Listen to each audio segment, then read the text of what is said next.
দুপুর বন্ধুরা। তো দেখো বন্ধুরা, আজ শুক্রবার আমি নিরামিষ রেসিপি ফুলকপি আলুর তরকারি রেসিপি নিয়ে চলে এসেছি। এখন ফুলকপিগুলোকে ভালো করে ভেজে নিলাম, ভেজে নিয়ে তুলে নিয়েছি। আমার তেল গরম হয়ে গেছে, এর মধ্যে আমি দিয়ে দিয়েছি জিরে তেজপাতা। তেলের মধ্যে আর আলুগুলো ছেড়ে দেবো।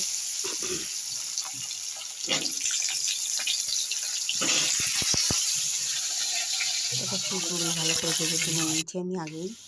এবার এর মধ্যে বাটা মশলা আছে, দেখো টমেটো, আদা, কাঁচা লঙ্কা, জিরে গুঁড়ো এর মধ্যেই দিয়ে দিয়েছি, যাতে মিষ্টিটা হয়ে যায় ভালো মতন।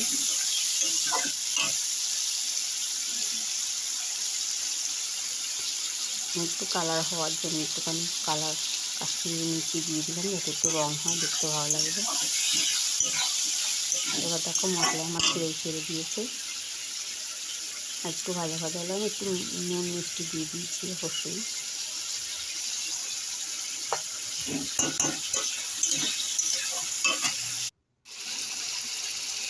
তো বন্ধুরা দেখো, ভাজা ফুলকপিগুলোকেও দিয়ে দিলাম তার সাথে। সব ফুলকপি মশলা সব একসাথে মশলা লেগে যায় তারপরে।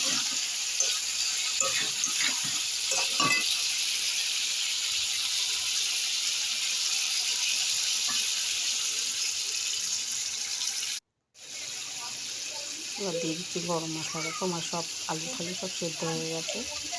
দিয়ে দিচ্ছি গুঁড়ো গরম মশলা, একটু দিয়ে দেবো ঘি। একটু মাখামাখাই করবো, কারণ ডাল আছে আজকে নিরামিষই। ঘি দিয়ে দিচ্ছি আমি।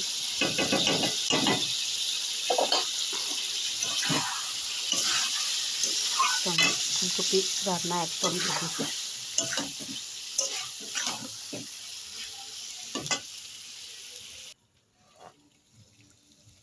দেখো বন্ধু, কেমন লাগছে দেখতে, কার কার খেতে ইচ্ছে হচ্ছে।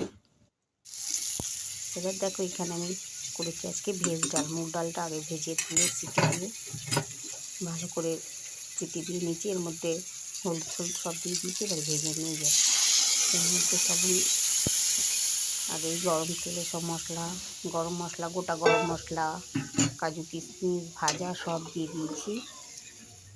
এবার এটা ভালো করে ফুটলেই এর মধ্যে আমি একটু ঘি দিয়ে দেবো। মিষ্টি সবই রেডি দেওয়াই আছে। তো বন্ধুরা, আমার এই ছোট্ট মিনি ভিডিও যদি ভালো লাগে অবশ্যই আমাকে লাইক, সাবস্ক্রাইব, কমেন্ট করো বন্ধুরা। আমার পাশে থাকার একান্তভাবে অনুরোধ রইল বন্ধুরা। টাটা।